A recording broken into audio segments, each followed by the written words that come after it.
Do you like my jacket? Yeah, it's sick. Does it make me look fat? No. You're lying. You're lying. Anyway. Hey everybody, welcome back to the Somewhat Culture Podcast, the podcast where we're talking about everything pop culture in which we're somewhat knowledgeable, and Jordan calls me fat. Crazy. Well, tell them who you are. I'm Bob. And I'm the fat shamer Jordan. Yeah, and let's get right into it. Happy April Fools, everybody. That's why we didn't post today or Thursday. Yeah, that's why. We didn't post Thursday. We're posting Friday. Hey guys, April Fools again. We're posting on Saturday, actually. Friday. Mm-hmm. That's totally why. Welcome back, everybody. We've got some stuff to go into for this week's news, and then we're gonna just have some fun with it. You know, Woo-hoo. we're gonna get the ball rolling a little bit. You want to hear something really nice that we haven't heard news about in a really long time? Yeah, go ahead, tell me. Jake Johnson has finally started recording his parts for Peter B. Parker in Beyond the Spiderverse. What? Yeah. What? Talk about procrastination. Bro's like, I know. I guess I should probably do that. You know, well, I mean, that they have to. I mean, the whole studio is procrastinating, and you know, I thought we were bad at it, but no, Sony's proving us wrong. Yeah, if Sony can take 3 years to make a movie that was supposed to come out 3 years ago, I think we can take a day to make a podcast. I think so. It'll give us a little bit more of an excuse. But yeah, how do you feel about that? Are you excited about Beyond the Spiderverse, or has it lost all of its hype due to No, I don't think the it's time? lost its hype. I definitely don't think that. I just think that it's just unfortunate that it has to come to the point where they need to take that long. Yeah. And I think what it's actually doing is it's building more anticipation and more hype and more expectation. Kind of like GTA 6, it's taken so long. Like GTA 6 is never coming out. Yeah, well, people are going to expect perfection from it. Yeah, and if it doesn't give it, Yeah, exactly, which is probably why they've been delaying GTA 6. But I feel like people would be disappointed with GTA 6 just because it's a video game. I feel like it's easier to be disappointed about video games. I don't know, like Beyond the Spiderverse, I'm pretty certain they've already had the entire layout of the trilogy from like phase 1 of making, or at least since they've had Across the Spider-Verse, if they were planning to make a part 1 and part 2. Yeah. So I don't think it's gonna be bad, and it might be perfect. Let's hope so. I would say it's definitely been getting better. Like their movies, it's like Into the Spider-Verse, really, really good. I mean, that's Across the Spider-Verse, yeah, infinitely better somehow. Well, it's crazy because leagues ahead of it. In my opinion, I think that those two are the best 2 Spider-Man movies of all time. Like, which is crazy because they already set the bar with the first one, and it was a perfect Spider-Man movie. Yeah. And then you have the second one, and it's even more perfect. The only thing missing about it is that it's not complete yet. Yeah. But it's just like I'm so beyond stoked to hear stuff about that. I agree with that. I will say, because of Spider-Verse, we have been getting a lot more Spider-Verse stuff. Oh, yeah. No Way Home, and I'm kind of done with it. I think a lot of people are. I think Brand New Day is going to be such a breath of fresh air because it's not cosmic villains. It's not multiverse storylines, complicated things where you have to years later we're still trying to figure out No Way Home. Dude. And it's now just street level. This next movie has the potential to be the best Spider-Man movie. And I think it will be. I really think it will be. I think it'll surpass Spider-Verse. Really? And so I think so because, like I said, Spider-Man at its core is not Spider-Verse. Spider-Verse was a thing added way later. Spider-Man at its core is a street-level hero stopping crime. That's why I think the most perfect Spider-Man thing we have in general, like obviously that's not a comic book, are the Spider-Man PS4 games. Really? Because it really portrays Spider-Man in such a perfect way. Can I rebuttal against that? Go ahead. I think Into the Spider-Verse is how we were talking about A New Hope recently. Is like, I guess objectively, people will think it's the weakest of the trilogy of the original trilogy a lot of the times because you know you have Empire and the we're talking about Star Wars now. Yeah, well, it's gonna have to do with what I'm saying. About Yeah, no, Spider-Verse I think I know where you're going with this. Is that it's just like I think that Into the Spider-Verse hits every core theme of what Spider-Man is supposed to be. And it does that through introducing these characters to Miles. But, like, the core of Spider-Man, we've also gotten one of our best our best Peter Parker ever in Peter B. Parker. I would argue PS4 is a better Peter Parker. Well, you know, it's definitely up for debate. Because they both, like, try to follow the same idea of, well, PS4 doesn't really go as far, but it's like an older, you know, mid-20s Spider-Man who's more experienced and knows what he's doing and has all like everything down. I think, but yeah. Anyway, I think every single Spider-Man shows Miles what the core theme of being Spider-Man is. You always get back up. You always do the right thing. Anyone can wear the mask. Yeah. Like I think Across the Spider-Verse goes more into it's more important that it is the Spider-Verse movie, but I think the fact that the Into the Spider-Verse is more of like genuinely just the perfect definitive like this is if you want someone to know who Spider-Man is, what Spider-Man is about, like, and they've just, which would be surprising if they've never heard of him, but That's true. if they didn't, I would show them Into the Spider-Verse. I think it's. I think so. I think but so. Obviously, Miles is the protagonist there, so it's a little hard.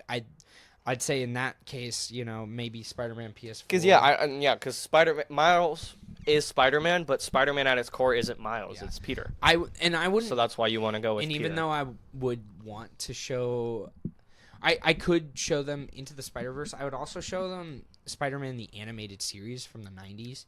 I would show them Spectacular Spider-Man. I would, except Spectacular Spider-Man is more of a stylized thing that true. And Peter takes on a role that is not really Peter from the comics. We have so much Spider-Man. I think to introduce someone to Spider-Man like for the very first time, you show them the comic books. Oh yeah. And but then, if they're like, "Oh, dude, I really don't have time to like sit and read a comic book. I want to watch." Which is crazy because it's like the same amount of time. Exactly, but people's attention spans when reading is just like way going different. down by the way different. I mean, I'm guilty. Like if I get into a comic book, I'll be engrossed, but I have to get into it. You know, like I have to like focus in and lock in to be like, okay, start reading, and then I'll be like glued to the pages for the rest of the thing. Exactly. But I have to like get in there first because like I'm so used to like screens and stuff where it's like you're immediately enthralled. But with books, it's a little different. You have to like get there. You have to read through some exposition first. You have to read through some opening first. You know, so. But yeah. But yeah, that's exciting news for Beyond the Spider-Verse. That is exciting. At least it's getting the ball rolling a little bit before the year mark comes up. Yeah, and I think Beyond the Spider-Verse and Brand New Day are both going to be like competing for the best Spider-Man movie ever. I will say as of right now, the best Spider-Man movie ever that's out is Across. Yeah, I would say so. But, I think Beyond and Brand New Day have like that. Yeah. But, I mean, they're also different mediums. One's animated, one's live action. So they can be in their own respective categories, I think. I also think that No Way Home is probably the best live action Spider-Man we have. Well, that's for sure true. That's for sure true. And then Spider-Man 2, I think, as well. Spider-Man 2, yeah. I love Spider-Man 2 so Spider-Man 2 much. does Spider-Man in the best way. I think comic in live action because he's in college. He's in college. He has to struggle with MJ stuff. Yeah. Which that MJ is like the worst MJ ever, but it's fine. He has to struggle with MJ stuff. He has to struggle with balancing school, balancing his life, with Aunt May, balancing his life with, MJ, I already said that. What's another thing he balances? Yeah, he balances like a whole bunch of things in that movie. A job. Wait, what have you said? School, helping Aunt May with her moving out.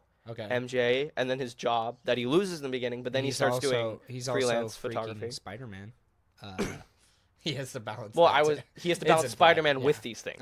Yeah. And then him losing his powers, Spider-Man no more. Exactly. It's really cool. And then obviously Doc Ock is like the best villain. Which Spider-Man Brand New Day is actually very much, when I watched the trailer, I got a lot of very much flashes of Spider-Man 2. I got a lot of flashes of Spider-Man 2. I got a lot of flashes of Spider-Man, Amazing Spider-Man 2. Oh, really? With a lot of the swinging and stuff. Oh, and there's also a lot of villains, but hopefully they're more like I think opening. all the villains we see is like a montage. That's Yeah, what it's like that's an what it's opening looking of like. It's people. like an opening montage where it's like, this is what Yeah, Peter's been doing for the I don't past think 5 we've years. seen our main villain yet. I doubt we have. It's either... It's probably...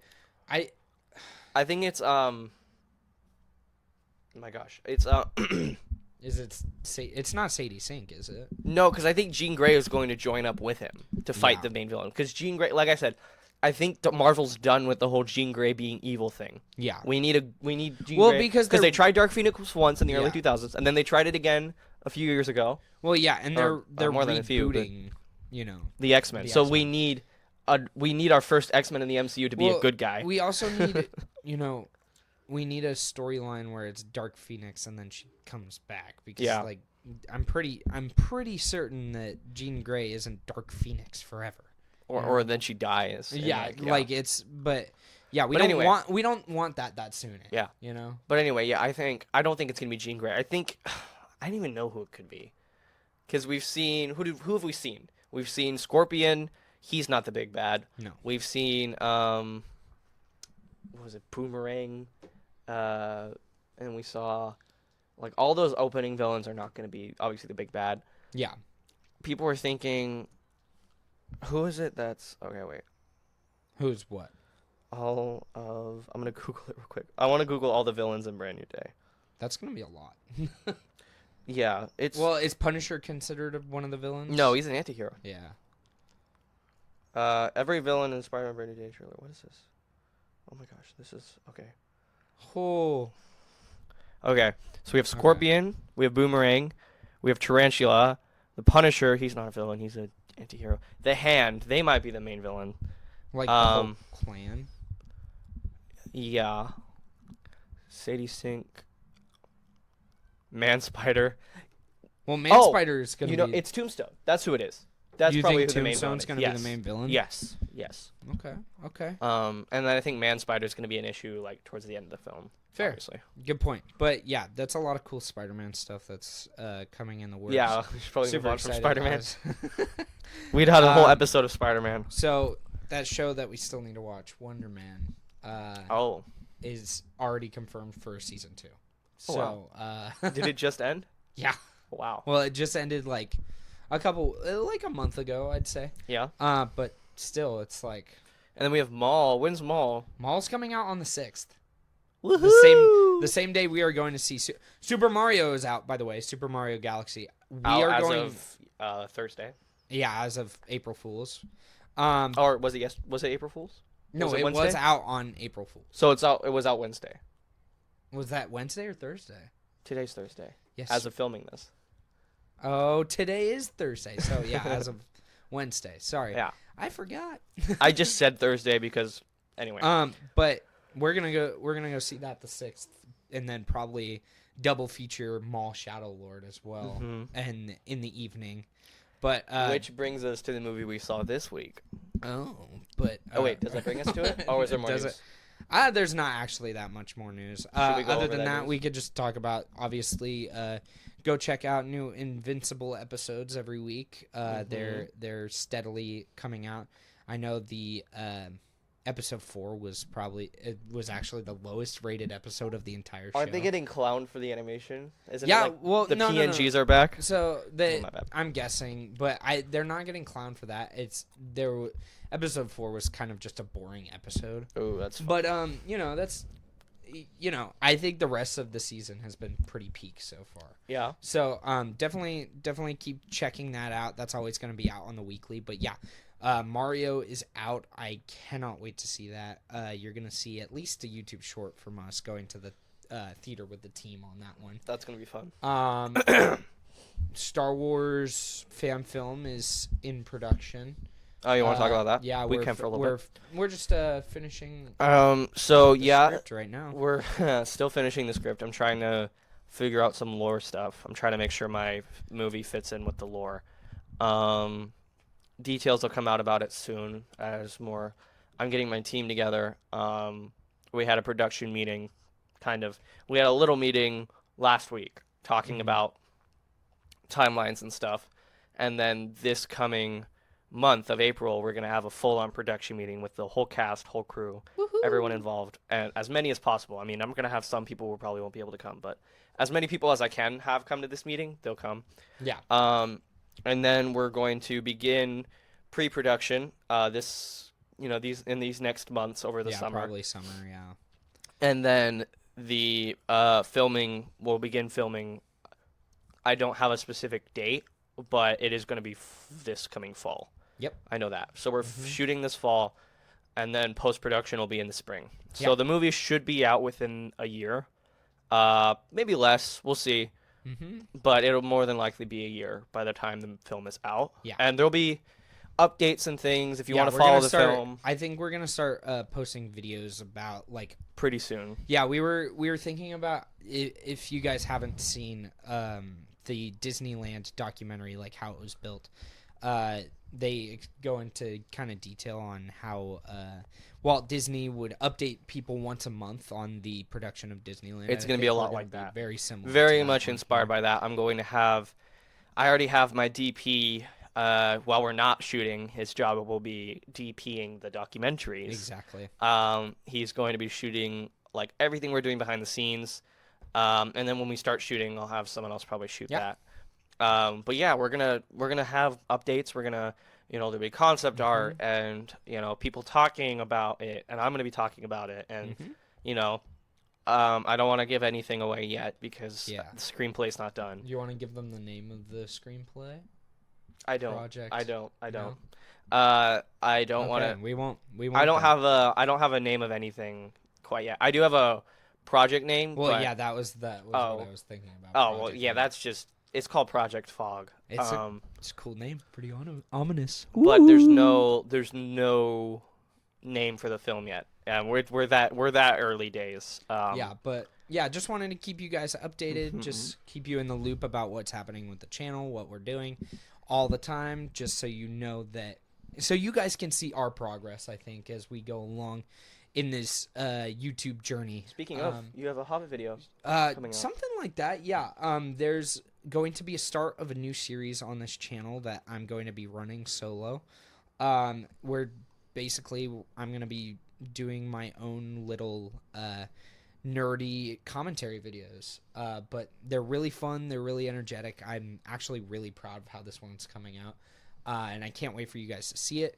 And we already have kind of I at least have kind of a timeline on what I'm doing and what I want to talk about. But it's pretty much just a series on me talking about everything that I find, everything that I like. And I think that is, so important because at this level, we love you guys, and we love that the people who do stay here are dedicated to listening to us yap about nerdy things all the time. But sometimes we really just want to get our ideas out there and stuff like that, and this is kind of my outlet for me to kind of do that and present that to the world. So as I say, I'm trying to make a more bite-sized content for people to enjoy, and then that bite-sized content hopefully gets people intrigued and brings more people into the podcast as well. Stuff like that. But where it all began. Yeah, we were just talking about that. Pretty soon. It's been a ride. We're on episode 20? 23. 23. Or 24. 24? I don't even know. I don't know. I don't even know anymore. You'll see when we post it. But yeah, there's that, and then obviously we'll try and get a Hobbit video out for you guys, a Lego Hobbit video out for you guys. Fun we are fact. so sorry. We filmed it last night. This only is why to realize our April Fool's joke is coming in here. Only to realize that we filmed it with the audio of the game way too high, and you can't even hear the recording. Hear us at all. And which is sad because we had a lot of funny moments, and now we're gonna have to go back, play through those levels again, and then with this time have the energy and actually like record ourselves. Yeah. Um, We're gonna have to do exactly. But it's what sad we because did. we're not gonna Okay. do. Yeah, I mean, but when it comes to like the jokes and things, we're gonna have to come up with different material because it has to be organic. Obviously, it will. It can't be like, always. oh, repeat the same joke. Like, no, we're gonna have to come up with Exactly. more jokes. So, but that's just a little timeline about what's happening. Hopefully, Ethan is getting some videos out here soon. Yeah. Kate and Montana, obviously, every few weeks will be dropping stuff as well. But yeah, that's a little timeline, our little news flash for today. On other notes, it's time to talk about one of the highest grossing, highest rated movies of the past 10 years that we went and saw finally. And that is Project Hail Mary. Oh my God. Wow. Just wow. If this didn't solidify Ryan Gosling at least in the top 5 actors of, I don't know, at least of a generation, it really. I don't know what will. I don't know what will, because this man has been in everything, and everything has had a 70% audience rating. At least on IMDb. It's like I am recorded on this podcast saying I was not particularly excited for Starfighter after seeing this movie. I'm stoked. Completely shifted my entire worldview on that. I am now very much excited for that movie. So you want to know something crazy that I found out today is that the people who made Project Hail Mary, our space movie, this amazing space movie that we love so much and we're going to go into big detail about, they were the original showrunners and directors for Solo, a Star Wars story. And The they original. got fired. I see. Okay. Imagine. The Solo movie would have gotten. Imagine. Yeah. Oh my gosh. Yeah. That's unfortunate to hear. On top of that, Project Hail Mary is like genuinely going to be remembered as one of the best films of at least the 2020s. Yeah. And a lot of people, I wouldn't be surprised if they walked out of the theater and were like, that's my favorite movie of all time. Like, that's how good it was. It's my favorite movie of this year. It's movie of the year for me for sure so far. Oh, easily. It was a fantastic movie. The thing is, it's going to have a lot of competition later in the year. I know it's a crazy year for movies, and they really brought their A game. Ryan Gosling, apparently this has been a passion project of his since 2020. He bought the rights. So the book came out in 2020. He read the book. He loved the book. And so he bought the rights to make the movie before the book even was released to the public. So yeah, that because is the book insane. came out in 2021, right? I think so. Something like that. Yeah. And so he bought the rights for the book, and he has been working on this film for 5 years. He was adamant that he didn't want to use CG. Yeah. And the only CG that they have is I'm a proud CG advocate, so I'm not going to sit here like everybody else in the world is going to do and be like, there is no CGI in this movie. No, there is CGI, 100% CGI in this movie. I'm going to preface this right now. Like, the puppet, Rocky, he needed cables, he needed rig. All that stuff had to be removed in post. Everything that they use, we'll talk about this later, but in the volume, all the screens and stuff, all those visuals had to be generated by something. Yeah, exactly. So it's you can't sit here and say there's no CG, but they didn't rely on CG, and that's where the cool thing is. And they did not use any blue screen or green screen, which is admirable. It's so much better. Yeah. It's literally like if you have the chance and you have the ability to not use green screen and blue screen, you shouldn't. Like it makes it so much more beautiful. Like we watched this movie, and obviously I want to go see it a second time, not just because it was a good movie, but I want to go rewatch it in IMAX because I watched that movie in a regular theater and I was like, oh my God, beautiful. this was built for IMAX. Yeah. Like I need to go see that on a 70mm before it goes out of theaters. Yeah. It's a beautiful movie. Genuinely because gorgeous. they use the volume. And the volume is a little, if you don't know, is a filmmaking studio. It's a soundstage that has the entire thing surrounded by screens. Like the whole room is I'm gonna screens. shut the window. Think of you want me to pause? No, you're good. Okay. Think of the the big orb in Vegas, if you've seen that. Except instead of, being like a big ball, it's more like I don't know, it's just more like a cyclorama or like a cylinder. And the whole point of it is to simulate environments that can be shot in camera that you would otherwise have to use a blue screen or green screen for, or travel to across the world to shoot on location. That's right. It's a beautiful soundstage. George Lucas has commended it. Lucas actually himself said, "This is what I've been trying to do since the 70s, guys. Thanks for catching up." Well, I mean, he's always ahead of his time. With I know, things. because that's what he said. Like, there's shots of him going, "Yeah, this is what I was trying to do the whole time." It's like it's really funny. But anyway, the volume is the definitive filmmaking place. The problem is a lot of places, like a lot of projects, have relied on it, and that's where it becomes a problem. Hail Mary used the volume for the space sequences and a lot of the other things that would have had to use blue and green screen for. Yeah.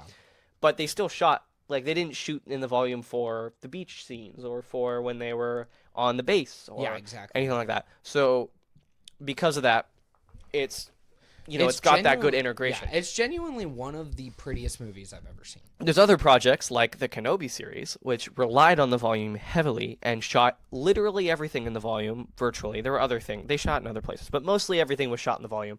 And that was where the problem was, because then the production quality looked kind of cheap. It didn't feel real. And that's where it becomes a problem. But the volume, if used correctly, is way more superior to blue screen, green screen, anything like that, because you get it's all in camera, so you get the way the light would bounce off your subject. You get the way, if they're like the Mandalorian, which also uses a volume, which is actually what the volume was invented for first. His armor is all reflective, so his armor can now accurately reflect what's going on around him, and they don't have to add all that in post. That makes things so much easier. It's like it is like I said, it's like the definitive way to shoot things you wouldn't be able to otherwise shoot without using a blue or green screen. It's amazing. It's fantastic, and the fact that this amazing, highly rated movie uses it gives me hope that a lot more filmmakers are going to take a chance on it. Because I think it is the future of filmmaking. Oh, it's amazing. Gotta be. It's so and it's one of those things that will be able to have as our kind of achievement in filmmaking before all of the AI stuff is going to be, because it's going to be taking over the film industry whether we like it or not. It seems like at this point.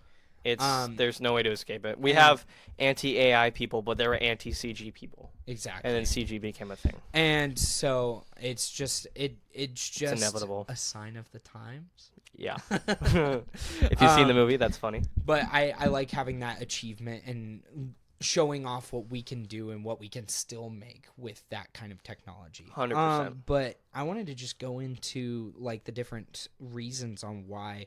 First, I wanted to go into the character writing and acting. Like, okay, wow, let's do it. Ryan Gosling. By the way, we're more than likely going to spoil stuff because there's really no way to talk about this. Spoiler alert right here. If you don't want to watch it, just you could skip forward to the game. We'll probably put something in the description for where the game, the timestamp will be. Yeah. But I just wanted to go over Ryan Gosling's performance. I mean, I think that it's between this and La La Land for his most dynamically amazing performances. Both movies are just it's almost hard to rank them between each other because they're both perfect movies, and they both of the reasons why they are perfect movies is because Ryan Gosling is a part of them.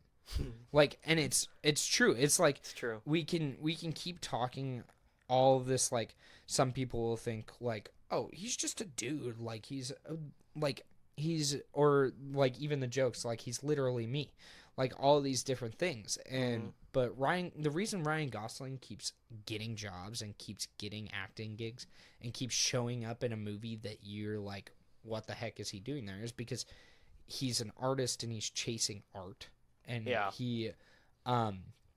he's pursuing the things that he knows are going to elevate his acting ability.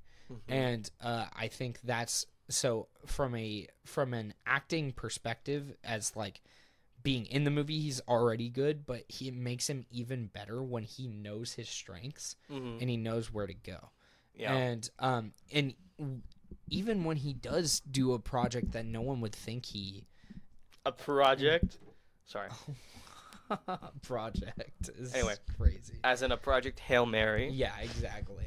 No, I get what you're saying. Yeah, his acting range is very impressive.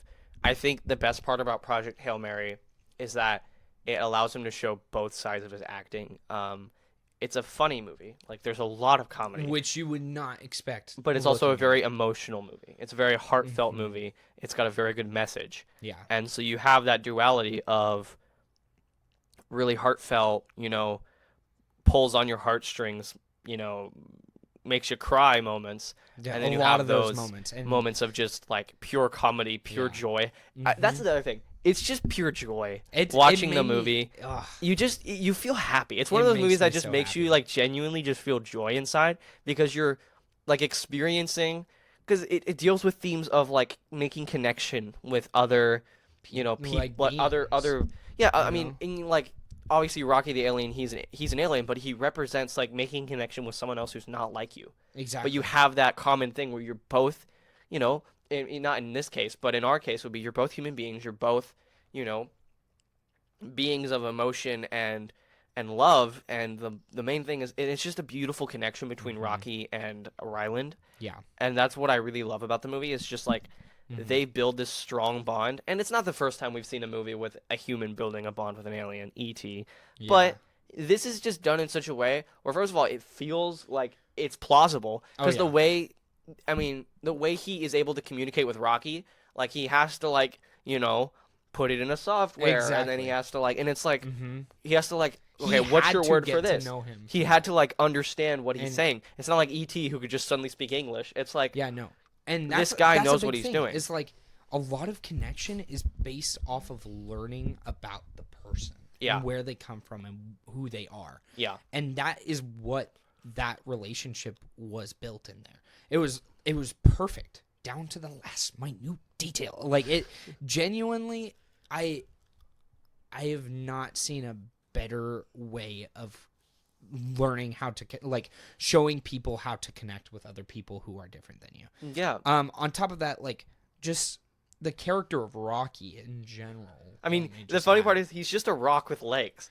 How did they make us care but so he's much? It's the amount of love and care you feel for this character. Yeah. And then spoiler alert, when like there's moments when he dies and like you're like, oh my, no, not Rocky. Yeah, anybody but Rocky. Please. Literally anybody. Like, and then we would honestly. And they do this to you twice, by the way. Yeah. Twice they do this to you in the movie. It was a fake out for sure.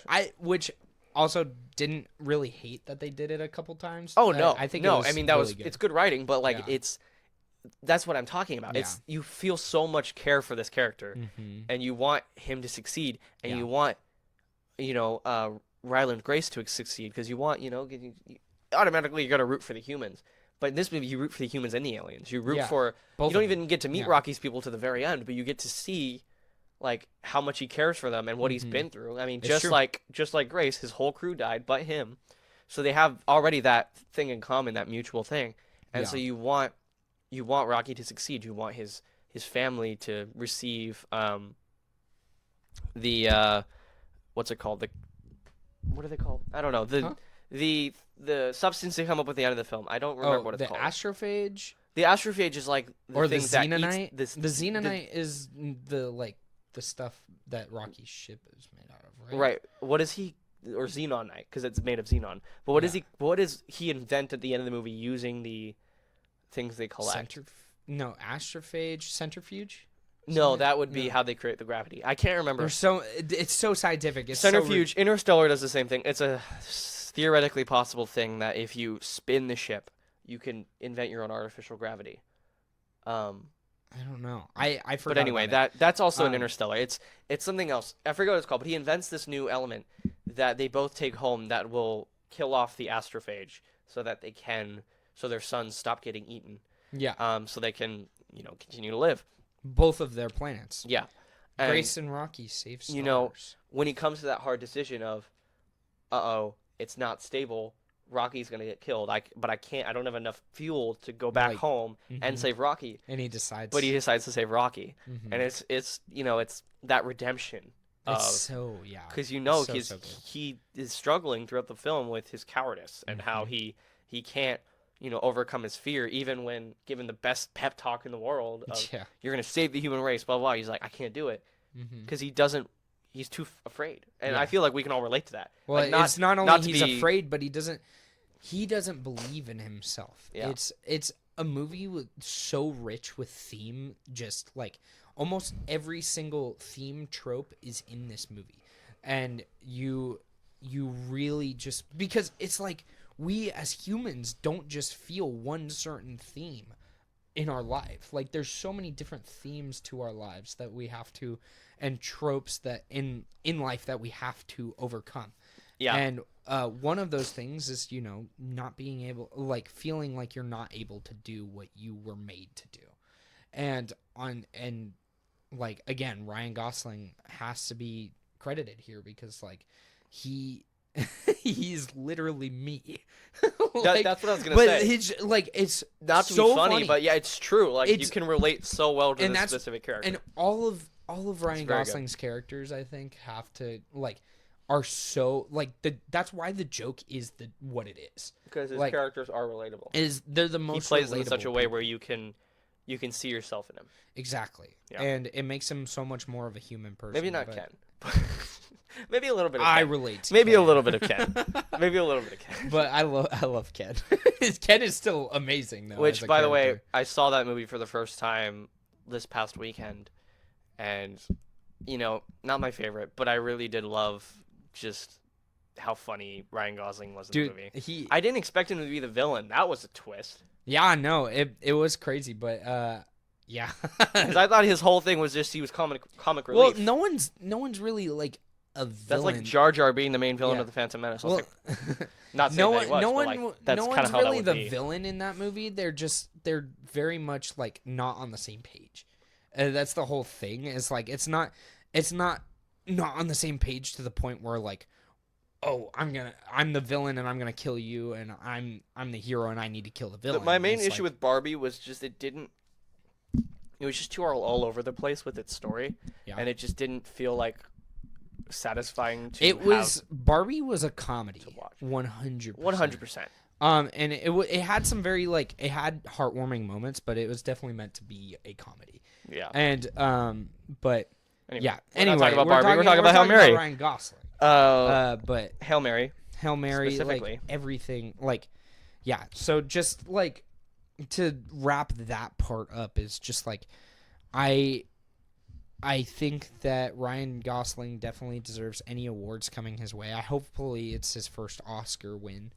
That's my hope for best actor, because I mean He deserves it. it was only him and then someone playing a puppet most of the movie. And I also got to shout out Lionel Boyce in that. I grew up on Odd Future, so I was just like, I was super happy to see him Is that in there. Carl? Yeah, he's Carl. He also is in The Bear as well, which I love that show. But like, man, it's so weird to like see him everywhere after like watching him in like 2011 be like just a delinquent on Odd Future. I'm but, yeah. a little disappointed that we didn't get more Carl and Oh my Grace. gosh, They were hilarious. Carl and Grace together in that movie That are was an iconic hilarious. duo, bro. They're so good. That was a comedic duo. Definitely. They were hilarious. Yeah, definitely loved that. Me and Carl made a baby. That was one of the best lines. But yeah, I mean, just shout out all around. Round of applause, Amazing everyone who acting. made that possible. And then the two directors. Holy crap! Like, I cannot believe that we could have gotten Solo at the same level. The as problem this with movie. Solo is it falls very, very, very far into the pit that is trying to explain literally everything in a prequel. Well, and that's Because like everything in Han Solo's past that we could infer from the original trilogy was covered in that movie. How he meets Lando, the Kessel Run, how he gets his name, Yeah. where he's from. Like I would have liked some of those things, but all of those things happening at once was Yeah. really excessive. Because in the original trilogy, it makes it sound like all of those things happened over time. Yeah. Like these were all things that Han just had in his adventures, like Indiana Jones. It's like the same kind of idea, where it's like Indiana Jones knows everybody. He has all this history with so many people. Han's the same way. Yeah, he knows a lot exactly. of people. He has all this history, and yet in one movie, we're gonna try to cover everything, and it's frustrating. How he meets Chewbacca, like I think if we had just gone from where he was born, how he meets Chewie, things like that, but we didn't need how he met Lando. We didn't need the Kessel Run. We didn't need everything to happen to him in one movie, Because it's like, and I get, yes, there's time jumps and stuff, but there's not enough time, like, passing. Because he's still, like, virtually the same age throughout the whole movie. So it's like, this version of Han Solo experiences, like, all of Han Solo's past in, like, the span of a few years. And it's like, well, it's not what I wanted. Well, it's and not then what we anyone also, wanted. Yeah, and we also got someone who didn't want to do his research on his acting ability At all. before- Like, yeah. The problem is Han is very much Harrison Ford, a lot like how Indy is very much Harrison Ford. And if you look at Troy Baker playing Indiana Jones, and what's his name, Alan Almeida or whatever his name is, Almeida, playing Indiana Jones, you can see the difference. Yeah. Or not Indiana Jones, Han Solo, you can see the difference because Troy Baker did his research. He's trying to portray, yes, he's portraying a version of Indiana Jones that is after Raiders. Yeah. So it would have to be authentically Harrison Ford. Mm-hmm. But I would still argue, even though he is playing Han Solo that's young, it's still Han Solo. Yeah. You need to play him in a way that is Harrison Ford. And It's if you true. can't do it, you need to get someone who can. I mean, I've seen so many people be able to play Harrison Ford, and it's not just look like him, but get his mannerisms and his cadence down. Yeah. I'm not saying you need to mimic him. That's not really acting. But you his- need to give that performance or your fans aren't going to like You it. need to have 'Cause then it just doesn't you feel need like to have Han. the essence, I think. Yes, or else it just doesn't feel like Han. There were moments, there were glimmers where, where in the movie he would have moments where he would, say something or do something, make a face, and it's like, oh yeah, Yeah. I can see a little bit of Han in there. Mhm. But most of the time, it's like he's his own person. Yeah, I'm exactly. like, well, it's not Han. It's not Han. And You want? yeah, it's Yeah. Do go you want ahead. me to? You want me to give a little Go ahead. side note to? Yeah. That is that. I heard. We should have covered this in Newsflash, but what's it called?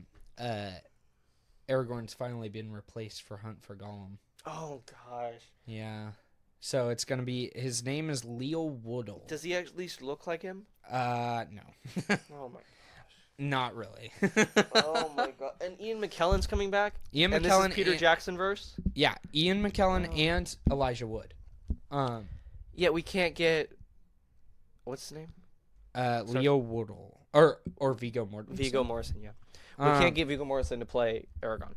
Yeah, well, Vigo turned it down.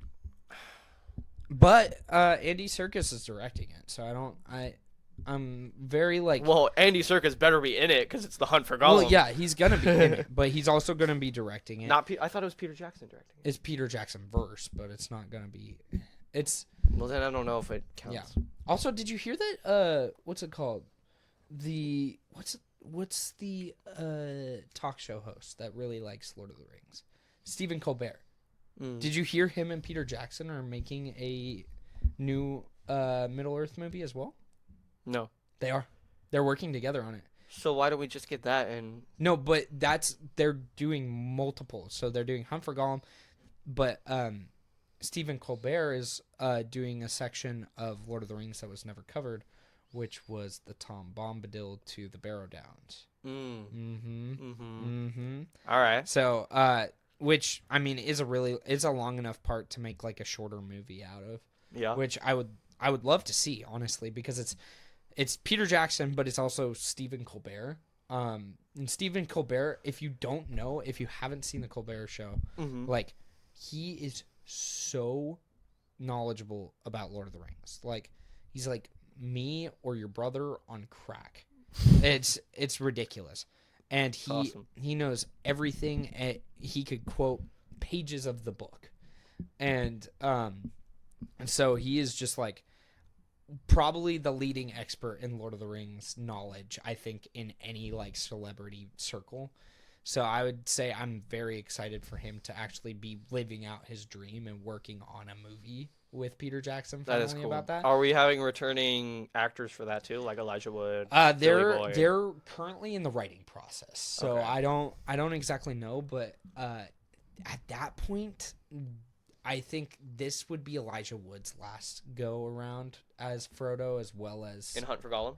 as well as Ian McKellen's last go at Gandalf. Yeah. Wait, is Sean Astin coming back too for Sam? No. Because it's gonna be like When does Hunt for Gollum take place? Hunt for Gollum takes place in between The Hobbit and the Fellowship before they meet Aragorn. So it takes place up all the way until they meet Aragorn and Bree. Okay, so we're probably gonna see. So what would Frodo? So Frodo should be with the rest of the hobbits then. Or he might just be he might show up at like Bag End again. Like, So it might just be a little cameo thing. Exactly. Okay. Like, well, I mean, I hear that he has a bigger role. Okay. My guess is that they're gonna do scenes where it's just Gandalf and Frodo, you know, together. That'd be cool. Like obviously the scene I was just editing, where it's just Frodo and Gandalf, and he's like, "I wish the ring never come to me," and he goes, "So do all who wish." So do all wish who when hard times come. Yeah. Like just stuff like that. It's a great but line. I think that combo is such a good team. Like, yeah. Oh my gosh. But yeah, that was just a little tangent basing off of Solo, and that Solo tangent came off of the fact that the directors of Project Hail Mary were going to be the directors of Solo and then got fired, which God knows why. I have no idea. Kathy. Kathy kidding. Good old Kathy. That's Yep. So glad she's gone. It only took 15 years. So, oh my gosh, that was a long wait. Man, do you want to just get into the game right now? Yeah, let's do it. I think we've sufficiently covered Project Hail Mary. Go see it. It's amazing. It's amazing. Our review is my review is a 10 out of 10. I gave it a 9. I see no problem. I have a problem giving movies full marks. We might have to take them a couple more times. I think the 1% that I'm not giving it is the convoluted story. It is kind of difficult to follow if you don't, and also they use a lot of scientific. What terms other and movies things. do you have 10 out of 10? Movies that I have a 10 out of 10. It's not a long list. Empire. Just Empire? Not just Empire. Possibly Interstellar. I think it's on par with Interstellar, except it's more happy. It's very on par with it. I'll probably. We'll just take him a couple more times. I'll say Hail Mary. I think it is a 10 out of 10. It really is. Yeah. I mean, it's almost hard to argue because there was a reason in the theater why, like, I thought to myself, oh, this is a solid 9 out of 10 after the credits rolled, and I can't remember, so maybe I do need to watch it again. I give movies a 10 out of 10 based on my reaction right after the movie, and my reaction right after, like, we walked out the door. You remember what I said? I said, "Wow." I just said, "Wow." What? And that constitutes it. Well, and you could feel everybody in the theater loved it. Yeah, like you could feel the joy. It's and the also vibes. been bringing. One thing that we've been wanting so bad as of recently is people in theaters. I honestly have not seen as many people in theaters in so long. Yeah. Consistently as with Project Hail Mary since probably Spider-Man No Way Home. Yeah. Which is like we've been looking for that piece of cinema, and I said this on my story when I posted about it. I was like, this is what cinema is supposed to be. Not just the movie itself, which is perfect for me, but also the fact that it's bringing people in. And Ryan Gosling actually talked about this in an interview about this. He said people were talking about how cinema is dying and people aren't going to movie theaters anymore. And he's like, it's actually not on the audience. It's kind of on us as movie makers and movie makers as a whole. When either it's an actor, a director, a writer, a producer, like all of these people are involved in making a like an engaging story that people relate to on a deep personal level to make them feel things. And Ryan Gosling and the rest of the Project Hail Mary team did what he said needs to be done in theaters. And so that's also one of the most commendable things I can say about, especially as someone who is so closely connected with movie theaters. I used to work in one. Yeah. It's just like, it's very important to me as a person. And I'm glad that they're showing off what we can do in cinema again. Yeah. So, that's what I have to say about Project Hail Mary. Fantastic movie. Yeah, fan-freaking-tastic. That sounded sarcastic. Sorry. Fan-friggin-tastic. Fan-freaking-tastic. That's better. There we go. It's a great movie. Definitely go see it. But yeah, so we were going to play Casting Call Muppet Edition again today. Okay. So obviously Casting Call Muppet Edition is where Jordan and I give each other movies, and we have to come up with the Muppet cast for them, who would be in each cast. Yeah. Mine was, because of recency, was going to be A New Hope. Especially because we just watched Thumb Wars. Oh my gosh, that was hilarious. Apparently, what is it, Jimmy Neutron?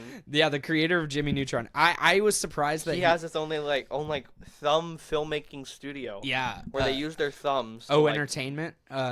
They shoot their thumbs, and it was like, and I was like, this is gonna be stupid, and it was, but it was also like the funniest thing ever. It was so funny. Yeah. Oh my gosh. So this is like Thumb Wars. Go check it out. But it was one of my favorite things growing up in middle school. Me and my friends thought this was the funniest thing ever. Yeah. And it still is to this day, to be honest. I just need a little time away from it to realize that Thumb Wars is probably just the funniest thing ever. But anyway, yeah. Let's get into the game. We're getting distracted. If you want to watch Thumb Wars, it's on YouTube. It's so funny. It's hilarious. But in recency bias, I'm giving you A New Hope. Okay. You're going to have to recast A New Hope as Muppet characters. Okay, I got you. So yeah, let's go down the line. Luke Skywalker. Kermit, obviously. Kermit? You think so? Who else? You don't think Kermit would be suited for a different role? What other role could he be? I don't know. Well, he could. Kermit actually is a cool character, I think, because he can fall into a ton of different categories as a character in a movie.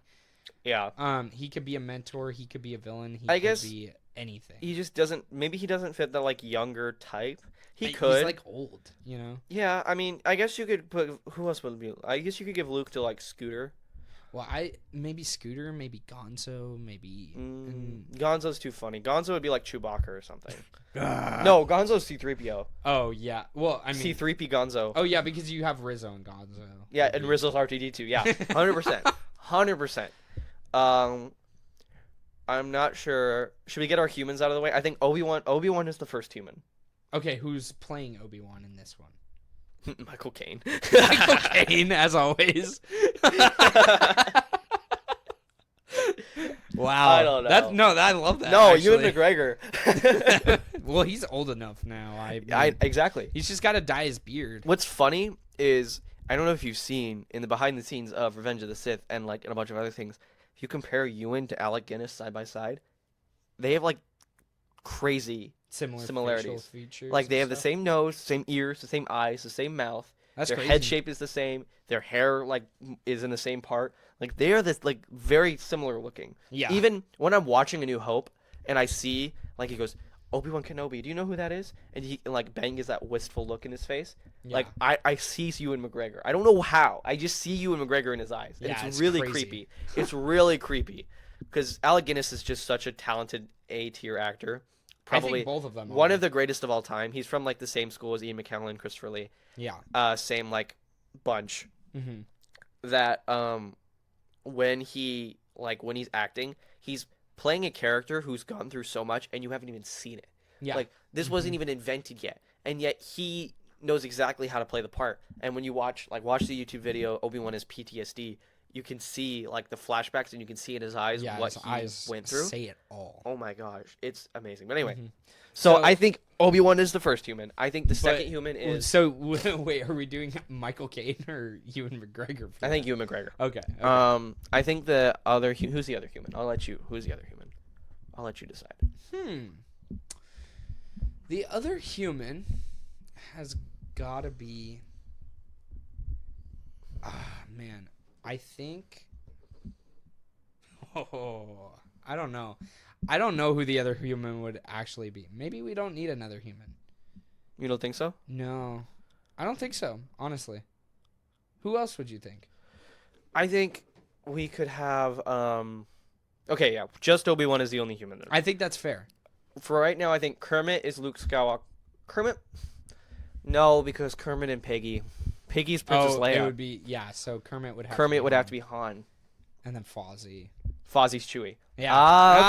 Okay. And then instead of him just talking, he says Waka Waka the whole time. Oh, yes. So Okay. So yeah. And then who's our Luke though? that's tough. Is it who's the main character from the new one? What new one? Like the new Muppets. Like Trevor. is it? No, it's Trevor. not Trevor. It's His Trevor. name's not Trevor. It is, I think. His name is not Trevor, bro. Trevor? Is it Trevor? Yeah, wait. I'd be so surprised. What's the name of the main character from the Muppet movie 2013? 2012? 2013? something like that? 2011. Walter. Walter. No, Walter would be a perfect Luke, I think. I think so. Yeah. Especially with a modern, with modern Or is Muppets Luke the now other too. human? Oh, because I guess they do Jimmy. They do Jim in Treasure So Island. Luke and Obi-Wan are the only two humans. Yeah, because they do Jim in Treasure Island. So yeah. Who's Vader? Who's Vader? Wait, who would Luke be though? Do you think Mark Hamill as an old guy would come back and No, do that? That would be so funny. It would be funny, but no. I think Luke would have to be a young guy. I don't know, some kind of look-alike. Yeah. Sebastian Stan. He's too old now too. That'd be funny. They could be played for laughs though. Just put him in a wig. Yeah. Okay, who's Darth Vader?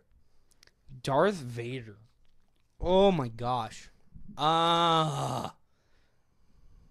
Who is Darth Vader? Oh, let me look up Muppet characters. I feel like is it Pepe Le Peon?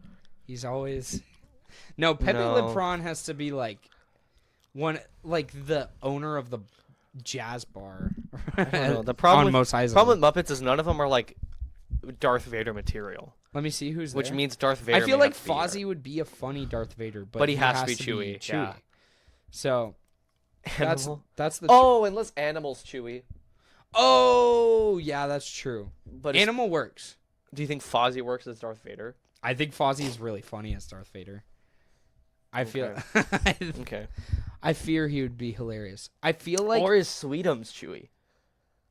I feel like Animal's a better Chewie. Okay. Okay. Because Animal could rip someone's arms off of their It's body. true. It's true. I just think so. I think even though it's A New Hope, we still should have the Emperor in there. Okay. Well, Well, who's the Emperor? that's Waldorf and yeah, it's the twin Emperor. they're or both and the Emperor. the two old men. It's like the Emperors. Marley and Marley, but it's Exactly. It's I don't know, Palpatine and Sidious. I don't know. do it.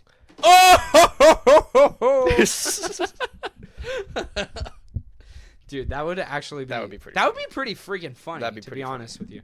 Who else are we missing? We're missing Sam Eagle. Sam Eagle. Sam Eagle. Sam Eagle could be a good Darth Vader though. Okay. Yes. Or yes. stormtroopers. Just a ton of Sam Eagles. Yeah, that'd be funny too. Yeah. And then I think Ralph should be the Cantina band, but just Ralph. Or it's the Oh or no, it's the dog. it's It's or what's his name? that's Ralph.